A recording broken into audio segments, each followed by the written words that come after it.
My name is Janet Skank. I'm the director of the Peabody Public Library. We are at the Peabody Public Library in Columbia City, Indiana on May 3rd, 2003. We are interviewing Jeanne Tagtmeyer.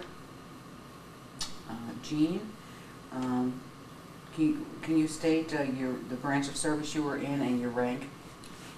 I was in the U.S. Air Force, and I went from a rank of second lieutenant to captain, first lieutenant to captain. Okay. I see from the form you filled out, you first joined in October, or started serving in October of 1968? Yes. Okay. Why'd you do that? Well, I was a nurse. Just got out of nursing school, and Vietnam War was going on, and they needed nurses. So we had a lot of recruiters at our nursing school. And I wanted to travel, and I wanted to, I pretty much from the very beginning wanted to go to Vietnam, so Where did you go to nursing school at? St. Joseph Hospital School of Nursing in Fort Wayne. In Fort Wayne? Mm-hmm. Okay. Were you married then? No. Wait, what was your maiden name then? Brown. Okay. When you first joined up, I mean, what was the process? You went and volunteered, you filled out whatever you had to fill out, and then what happened once you actually showed up for duty? Actually, I was going to go in the Navy first, and I went so far with that paperwork, but then neighbor was an Air Force recruiter, so he got his, well, he wasn't an Air Force recruiter, he was in the Air Force Reserves, and he got some of his recruiters to come over to the School of Nursing, and actually another girl and I, Chris Sitko, and I both went into the Air Force then. And then actually then we had to wait for a place in the medical officer training school, and it was at Shepherd Air Force Base in Texas. So we had to wait for a slot. So I went ahead and started work at the local hospital, and I finally got in November, I think it was. Well, October. Maybe it was October or November. I said October. Okay. So I finally got in there. And how long of a wait was that then? Well, I I graduated in May, and I knew I was going to be in the Air Force then, so I had to wait all summer long to get a slot because, you know, there was so many people going Really? through. A lot of volunteers to do that? Well, this medical officer training school, I think that's what it was called, you know, it was doctors, nurses, dietitians. I don't know if there was anybody else at the time, but it's mainly doctors and nurses. Mm-hmm. And did you have to go through the, like we hear about the boot camp, the training? No, it was only 4 weeks, I think. And it was mainly, we were in class most of the time looking at war films and how to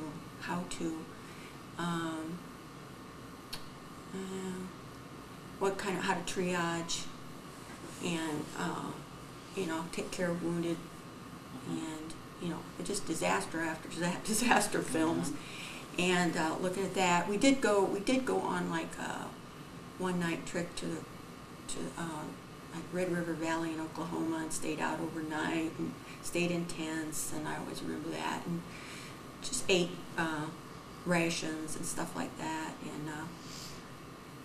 and we learned how, it was like a camp, and you learned how to set it up, or it was showing you how to set up a camp and how to have sanitary things and tents and everything. And so, how'd your family feel about you joining the service? Well, I don't think my father or mother were opposed to it. I mean, well, my father wasn't too happy about a woman going in the service, but, you know, being a nurse, it was a little different maybe, so. And then my sister ended up going in the service too. Around the same time? She was 2 years behind me in school, but then she went in the Army, and then she went in the Air Force, so. See, okay. So after your how about your friends? Well, Community. I don't know. There was like 54 people in our nursing class, and 2 of us went in the service. 2 went in the service. And the other girl, well, she went in the Air Force too. Mm-hmm. And I don't know. It was, you know, a lot of their boyfriends were in Vietnam, and so were going. So I mean, it was It was acceptable. I mean, there was nothing wrong with it. They couldn't. Most girls couldn't believe that I would do such a thing because you know, why would you want to leave home? And most girls had never been. It would have been different, home. maybe different if you were a male, you know, Right. that type of thing. And you had to go, but most of them just couldn't understand that. So after your military medical training, what happened next? Well, then I got assigned to Jeanne Air Force Base, which wasn't too exciting for me because it was in Illinois. And but on your first base, you had to go into the it's not called human resources or wherever it is, it's called. And you had to sign up you had to volunteer for something. I don't know why, but so I volunteered for South Vietnam, and so I've been there about 8 months, working in OB of all places, obstetrics. You had no training in that before? Well, in nursing school. In nursing school. See, I'd only been out of nursing school maybe like during the summer. And my first base, when I got to Jeanne Air Force Base, the chief nurse asked another girl and I, it wasn't this girl I went to school with, but another girl that got stationed there too, asked each one of us what department we'd like to work in, and I said anywhere but obstetrics. Of course, I got put in obstetrics. But, so I was in obstetrics, and about 8 months or 7 months later, I got a phone call in the bachelor officer quarters where I live, and they said that you've been assigned to Cam Bay. And I said, oh, is that Florida? And they said, no, that's South Vietnam. So I said, oh, I mean, I was shocked. So, I mean, I was excited because that's where I had wanted to go. And I think they were pretty much just taking volunteers then, as nurses go. Mm-hmm. They were taking just volunteers. Just go there. Men, of course, they weren't. They all had to go or whatever, had no choice. But so then, when I told my chief nurse that, she I think thought it was pretty strange that she hadn't got orders through. Well, what had warned me, this to me is interesting, I got this package in the mail that said diseases of South Vietnam, diseases of booklets. It said diseases of South Vietnam, diseases of North Vietnam, and diseases of Cambodia, or Laos, I can't remember which one it was. And I thought, why would I be getting this in the mail? And then the phone call followed, like within a few weeks or a month, and then I knew why I would got that. But anyway, she was wondering why I was being sent. For number one, I was a second lieutenant, and I'd hardly been in the service very long, and they weren't sending second lieutenants, nurses usually. And then she realized that I better get onto the med-surg floors, because I had had very little outside nursing school, any training on med-surg, you know, where, of course, there's going to be no obstetrics in Vietnam. So, It didn't prepare you very well, did it? Well, we didn't, you know, so I worked on, you know, last couple months I went there. I worked on medical surgical floors, and then I went home for like a little bit of leave, and then I went to, took off from Fort Wayne Airport to McCord Air Force Base, and that was the first time I ever flew. And my dad said that, he said that when my plane took off, my mom told me that my dad, when my plane took off, it went right into the clouds, and he made the sign of the cross. He just couldn't believe that I was going. But then I went to McCord Air Force Base. And where's McCord? Washington. Washington. State of Washington. State of Washington. Mm-hmm. State of Washington, yeah, on the west coast. And then I sat at this airport for about 4 hours, I remember that. And I was the only girl in the whole plane. And I think it was Northwest Orient, and it was, you know, all probably chartered. They had chartered flights. Mm-hmm. Wasn't a military plane? No, I think they were chartered. It was Northwest Orient anyways. And of course it was all men going to Vietnam, and me. And we stopped at Anchorage. And I remember getting out and just walking around, and then we went directly to Cam Bay. It was 22, 24-hour flight. Wow. Well, when you first landed and you got out into where you were going to be, what was your impression? What were your thoughts? Well, I'm sure other people that went there feel the same, but it was just like a different world. It's a different world. For one thing, when we were landing, there was lights everywhere, just lights everywhere, and I thought, this has to be Hong Kong. I mean, it could, but Cam Ranh Bay is a very big base, and it was all the lights from it was a big airfield there. I think it's one of the biggest bases. So it's actually a military base, like Cam Ranh Bay is an actual military base. Actual military base. And it's on a bay, Cam Ranh Bay, obviously. And when I landed, you know, it was at night, and it was there was just military people walking everywhere. And of course, I'd been in the Air Force a year, but in Vietnam, of course, they all wore fatigues, and they had M16s over their shoulders, and walking, and they were just everywhere, you know. And there was tanks, and there was jeeps, and I wasn't used to all that. And there was Vietnamese all over the place, and I'd never seen a Vietnamese, of course.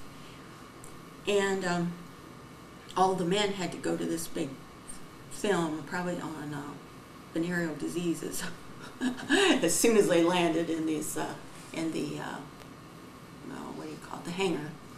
And I walked. Somebody guided me through because I didn't know where to go, and my chief nurse was waiting for me. She and a corpsman were waiting for me in a jeep to come and get me because they knew I was coming on that flight. But when we went through the hangar, we just walked all over these sleeping Vietnamese. I mean, Vietnamese were all over the whole hangar sleeping there. I don't know if their homes had been destroyed or whatever. They were there for protection or whatever, but they were there. And then I remember getting in the jeep and with this corpsman. Of course, I wasn't used to being in a jeep and hanging on. And we had to go we had to go across some not exactly they weren't bridges, but they were across a lot of bodies of water. Well, I guess, you know, and through the night. And then when we came to my quarters, it was sandbagged. It was all, you know, didn't look like anything. They were Quonset huts, is what we lived in. The hospital was made out of Quonset huts too. And they were you're still on the base. Yeah, it was Cam Ranh Bay.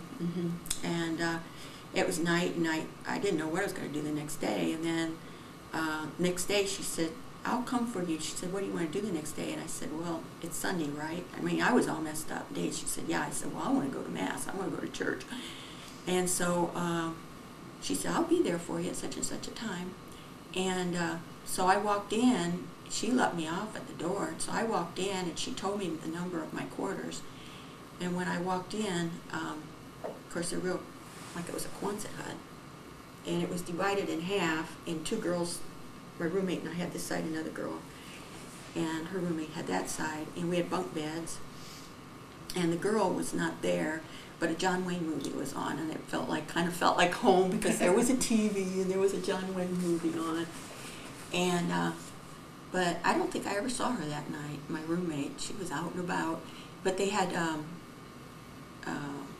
they called it the cam, I think. But anyways, the bathrooms were these long, you know,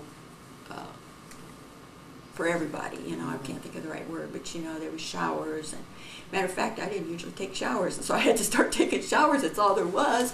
And you know, then there was everybody, a whole long row of sinks, you know, and everybody met there. So that's where I got to meet, you know, some of the girls. And so, was there a closeness then after? Oh yeah, I got a lot of good friends. I had a lot of good friends there. I met, you know, my roommate. The first roommate and I weren't the best friends, but we were okay. But then I moved. She left. Her year was done, and then I got another roommate, and we were good friends. And then she left, and I had another. So I had three. But I had a lot of good friends. Some I still write to. One I still visit. So. Well, what kind of duty did you have then? What kind of things did you do when you were in Vietnam? Well, we were all assigned to different wards, and the wards were like 1, 2, like there was 2 Quonset huts, and you'd be assigned to 1, 2, or 3, 4, 5, 6. It all went up 11, 12, but I was a 9, 10, and it was the urology and officers ward. So they took care of anybody with urology problems, usually, you know. Yes, epididymitis was one of the real big ones, but then in any officer, that got wounded. They tried to, they kind of tried to separate the officers from the enlisted. So usually it was wounds. Sometimes it was punji sticks. I'm sorry? Punji sticks. The North Vietnamese, Viet Cong, they made, out of bamboo, I think. They sharpened them, and they would make traps with punji sticks. I always remember this one helicopter pilot escaped from his helicopter when it was about to crash, but then when he fell out, he fell through punji sticks, went right through his hands. See, they had all kinds of booby traps. So, but mostly it was hepatitis, amoebiasis, wounds, neurological problems. No, since I don't know anything about this, but since you were on this base, did you ever go? Was there fighting around the base? Yeah, yes. There was. So you would have immediate. It wasn't like someone was being flown in because they were treated somewhere and then brought to you. Yes. Well, Cameron Bay was kind of like a triage area too. We had part of the hospital was a real big triage area, and it was. I think it was like a final triage area because another thing about Vietnam was we didn't take care of just Air Force. We took care of Army, Air Force, Navy, and Marines. But what happened is if they, in their final triage, it seemed to me they came there by truck or helicopter or whatever. And then they had this big ward where they triaged them. And if they thought they could be treated within 30 days, they stayed with us. If it was more than 30 days, if they were Air Force, they went to Clark Air Force Base in the Philippines. If they were Army, they went to these Army hospitals in Japan. But they went there and then they came back, usually. But and if they were Navy, I think they went to the Philippines, but I'm not sure where the Navy went exactly. And Marines, they always went together, Navy and Marines. So, if they could be treated within 30 days, we got them. And usually malaria could. So we got a lot of malaria. Was a big malaria problem? was a big one too, big one. Yeah. Were they allowed to go back in the service after they had malaria? I mean. Oh, it was treatable. It was treatable. Yeah, I mean, we'd treat them within 30 days and they'd go back out to the field. Unless they had a complication of it, then like kidney failure or something. Something like that. Yeah. So, What kind of interaction did you have with the Vietnamese? the Vietnamese, very little actually, because we called them mama sons that cleaned our quarters. Of course, we didn't speak their language; they didn't speak ours. And then we had mama sons cleaning in the hospital. You really couldn't tell if they were friendly or not.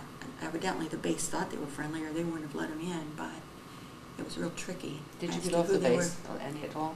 You could not drive off the base, you could fly off the base because it was unfriendly all around. Oh. So you could fly off, and I went to Saigon several times, and we got two vacations from there. One was R&R and one was, well, maybe two R&Rs, and I went to Hong Kong and Australia from there.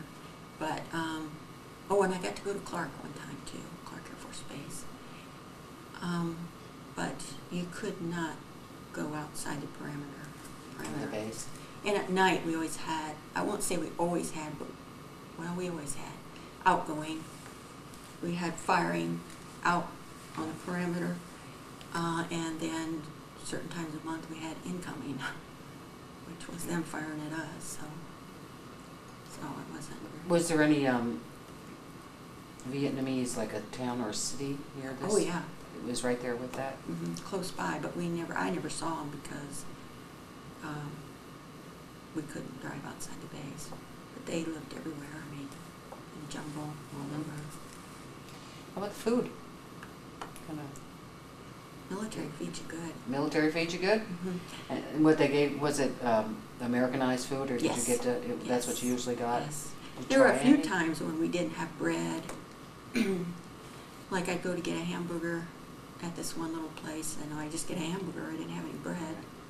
And there were times when they didn't have female articles in the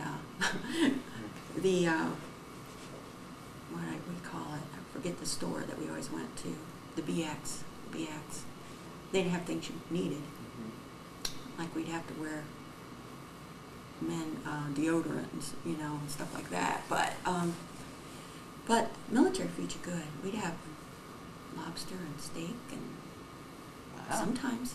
Wow. I always had omelets for breakfast. And really good. It is good. Mm-hmm. And you were there for 1 year. 1 year. Mm-hmm. So after that year, then you came back to the United States. Were you still in the service? Did you stay in the service then? No, I got out. I was going to go into the reserves and go into airvac. Mm-hmm. But I wanted to go back to school. But I got put out of the airvac before really got to do anything because my eyes weren't that good. And at that time, they said I was underweight. So, but I had a recruiter that wanted, you know, the Vietnam War was still going on, and so he got back with me and he wanted me to come back in because, I mean, I had a good record. I mean, nothing. So he wanted me to come back in. So, I mean, to me, I guess I made a mistake. I shouldn't have even got out. But I did want to go back to school. But interestingly enough, I went to Purdue. I went on the Purdue campus on my second semester, and there was so much anti-war demonstration. What year is it? What year were you in? Bothered me Was extremely. this still in This would have been 71. 71? January 71 to May 71. There was so much anti-war feeling and anti-military and demonstrations, and so it was very hard to take. And I joined the Young Americans for Freedom, which I think Ronald Reagan was one of the founders of that. And so I was in with a group that felt differently, but I'll tell you, the majority of the campus, you know, it was the years when there was a lot of drugs. Mm-hmm. There was a lot of, you know, sit-ins. I mean, I just remember walking across the campus, kids laying around. And of course, they had long hair. And laying around and just, you know, being very demonstrative, too. And, of course, I'm sure the guys that were in the school had seen how the war was going, and they didn't want to go to Vietnam. It was a no-win war. So, I mean, you know, why would they want to go there? So, you know, it was kind of a hard time. So, actually, what happened then was after I went to school, the second semester at Purdue. And were you getting military benefits at this time? Or was this all? Oh, I was using my, I can't even think of the word. GI Bill? Yeah, Okay. I was using that. Okay. Mm-hmm, I had that. And at that time, I was kind of lost. I didn't know exactly what I was going to get my degree in, because in nursing, I kind of wasn't so sure about nursing anymore. But turns out then, so then I stayed in Lafayette and worked that summer, and then I went right back in the military. So I was back in for 4 more years. So I was in 2, got out 1, was in 4. And during that time, I had asked to go back or go overseas. And so I hadn't been in very long, and I got to go to CCK Air Base in Taiwan. And the Vietnam War was still going on. And so we had C-130 pilots at CCK Air Base that flew in country for like 30 days at a time, and their home base was in Taiwan. And I remembered that when I was in Vietnam too. That's how it was. Those certain pilots Mm-hmm. were there. And Now, you're still in nursing? Yes. Still in, I when you still went back, was a you still nurse. stayed with nursing? Mhm. So I was there. Actually, I think I was 1, 2, 3 different bases after I came back in. And that was after I'd been at Cannon Air Force Base, New Mexico, for like 5 months or so. Then I went to CCK Air Base in Taiwan for like 15 months. Then I came back to Shaw Air Force Base, South Carolina, for like 2 years, something like that. And now Taiwan, I would think, even though it was the same war, it was a completely different experience. Yes. Okay. What kind of things were you doing in Taiwan then? Well, worked on a med-surg floor there. Okay. And that was a base where they really weren't supposed to have their wives with them. It wasn't an accompanied base, but they took them anyways, and I think the Air Force just let them. I mean, they didn't, so they didn't provide housing for them. So I lived downtown Taichung with another girl. We had a house downtown. Chinese, of course, are entirely different people. For the most part, I mean, they're friendly and everything, but they'll steal you blind. And we got our house robbed a couple times, and stereo equipment and stuff stolen and stuff. And I had an exciting experience there too. I got lost in the mountains in Taiwan for 3 days, and oh my. Yeah, another girl and I did, but we survived. It was an exciting experience. Were you out just like time off or something? Well, or? yeah, we had time off, and so we went to Olenpi, which was the southern tip, which is tropical. Taiwan's not mostly semi-tropical, but the southern part is tropical. So we went down there for a weekend when we had, go swimming and everything. And so on our way back, I thought I'd take this different road, but I was looking at a map that was Taiwanese map, and the roads really weren't really roads. I mean, they were paths maybe. So I had to leave my car up in the mountains, and then I don't know how I found it again, but once I got back to base, I got some mechanic to go with me, and we went back and got it. But anyway. What did your did you get back in time before your leave was up, or? Well, I did, but the other girl didn't. But once I explained it to the chief nurse, she understood. She was, understood what had happened. I'm sure she wondered where we were. I mean, I wasn't overdue, but the other girl was. But all this time that you were away, both in Vietnam, South Vietnam, and in Taiwan, how did you communicate or did you communicate with your family? Just wrote letters. Just wrote letters? One time in Taiwan, I called my mother because she was having surgery. But they didn't, of course we had no such thing as email back in those days, and most people didn't call. I mean, I don't think we had use of that. I mean, I don't think people called home at all. Now, sometimes the men met their wives in Hawaii, because that was one of the places we could go R&R. There was a whole lot of places that you could choose to go. The military would tell you where you could go and where you couldn't go? Well, they gave us, for R&R, they gave us a widespread. Oh, okay. A lot of places you could go, and I chose, like I said, Hong Kong and Australia. But a lot of them went to Hawaii to meet their wives, so at least they got to see them halfway in there. But and men could re-up. The girls could not re-up. Really? What did they give you? What was the reason for that? Because it was so unnatural an experience. I mean, there was thousands of men on that base and only like 70 girls, and it was just not. It's not a good situation. It was not the best. I mean, you kind of, at first, you'd see that everybody was watching you, all the guys would be looking at you, and then after a while, you got to the point where you didn't like it. At first, you liked it because, you were getting all this attention. Even if you weren't good looking or nothing, you were just a girl, you get all this attention. What were the rules? I mean, were you allowed to date the men on the base? Oh, yeah. Not really enlisted men. Not enlisted men, but you were an officer. Yes. Yeah. You're not really supposed to date enlisted men, although I'm sure some did, but we didn't really have much contact with enlisted men. Well, especially me, I was on an officer floor, and the guys I took care of went right back out in the field. So, and officers, we went to, there was three F-4 fighter squadrons there, and so they'd have parties all the time, and we'd go there.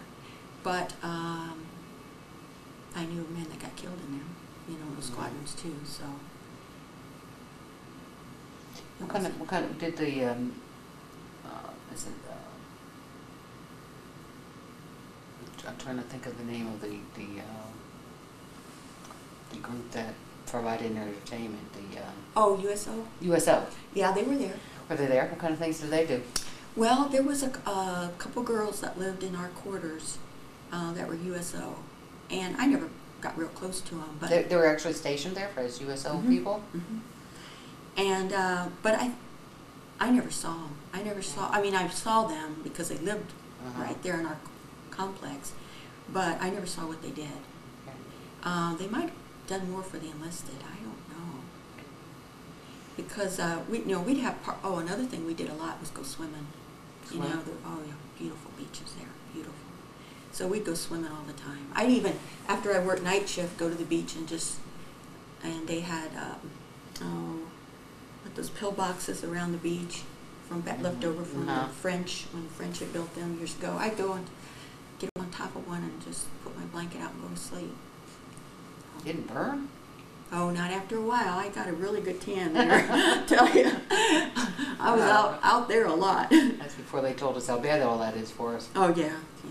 So that's mainly what we did. I mean, I went swimming a lot and worked. And worked. Yes.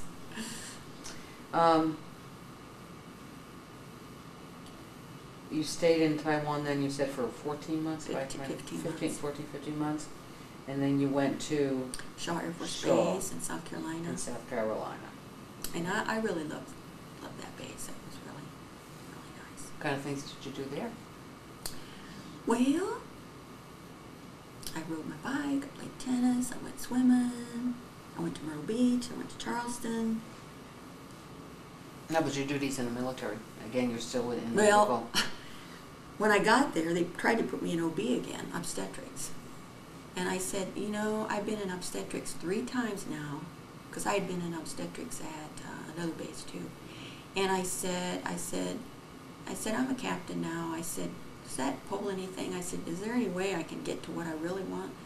And she says, well, I know a girl that's on, of course, she says, I know a girl that's working on med-surg, and she wants to come in obstetrics, so we'll see about switching. So that's when I finally got out of obstetrics. Of course, I work in obstetrics now. Someone could try to tell you something. No, but I got into critical care is what I really wanted, and I stayed in critical care a long, long time, so that's what I liked. And then after that, you went to Yeah, I got that switched. I was Shaw Air Mexico? Force. No, that was when I first came back Okay. in. But Shaw was my last one. And Shaw then was when your last one. And then I was going to stay longer in the military, but my chief nurse had said something about me going on bootstrap, which meant that I could finish my degree. And then when I finally approached her with it again, she said she couldn't spare me, so I told her, I said, I'm leaving then. So I got out, because I could get out in 4 years, so I did. Mm-hmm. And so I went to University of South Carolina. You went to And school I there? lived there for a while in South Carolina. South Carolina. Yeah. Did you finish school there? Yes. I finished my bachelor's and my master's. Okay. Where in all of this did you get married? I didn't get married till I was a lot older. To be a lot older? Yeah. So the service was all finished with way, and all way that done. was way Yes, all yes, over with? Yes. Okay. And then after your last duty station, you came back here to Indiana and to Columbia City? Did you? Well, after I went to the University of South Carolina, so I was down there a total of 6 years, maybe 6 years. So then, yes, I came back here because my family's from here. And I started working at Lutheran Hospital and worked there like 4.5 years. And then I went to St. Joe, and I've been there 21 years. Over in Fort Wayne. Mm-hmm. Excuse me. When you first came back, how did people treat you? You mean from Vietnam? As of coming from Vietnam, what kind of reaction did you get in the community? Well, nobody really, including my family, I didn't think, really cared. I mean, they were glad to have me home, no doubt there, but they really weren't that interested in what I had to say. So, and nobody outside the family, they were even less interested. Mm-hmm. I really felt and I guess it's been said since that I don't think, you know, it was not a wanted, well, who wants a war, but it wasn't a war that anybody, and I don't think they treated the service people good. They didn't hurt me, but, you know, I just think that, you know, they should be, you know, the servicemen coming back should have been heroes because they lived through it. And it wasn't pleasant, but nobody cared. They didn't care. So. Did you get to join any of the like the VFW, Veterans of Foreign Wars, or maybe did you do that? No, I didn't. American Legion has sent me stuff periodically, and I figured when I get older I'll join them. But that's good. I'm glad you said that. So. Let's see. A lot of people have said that their time in the service has prepared them for life later on. I mean, you had your medical training before you even went into the service, mm-hmm. But did it change you in any way that you can think of? Oh, I'm sure it did. I mean, I started out pretty shy and pretty backward, but you can tell I'm not.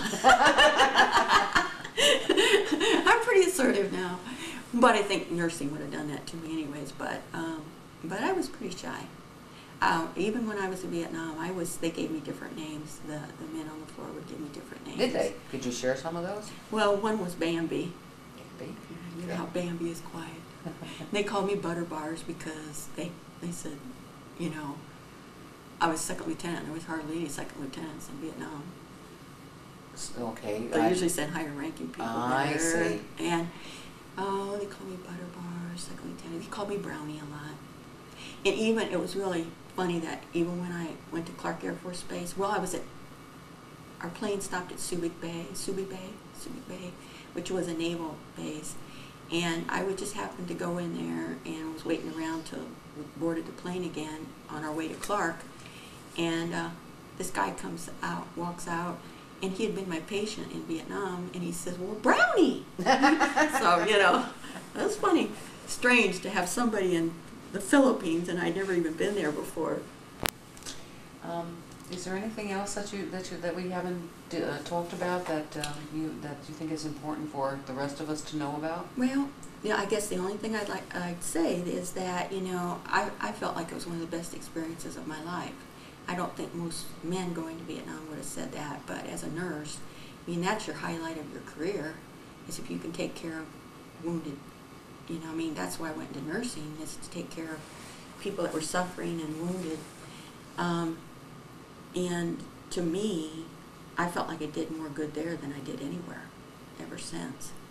Because, you know, these men were not just, and of course I was young, I was like 24. But, you know, I knew that they were lonely. They were lonely for their mothers, their sisters, their wives, their girlfriends and everything. And I used to give them, you know, in the old days in nursing, you know, we used to get back rubs, and I'd give them back rubs, and I'd tell them stories, and they loved it. And that was the only, you know, time that they had probably talking to a girl, plus having somebody care about them in the whole time, you know, that they were there. So, because as soon as they got well, they were out again. So I felt like I did, you know, and I wouldn't have passed it up for nothing. So to me, it was the best experience of probably my life, but I'm sure it wasn't the same for them. So. Well, we'd like to thank you then for taking the time and telling us your story. You're welcome.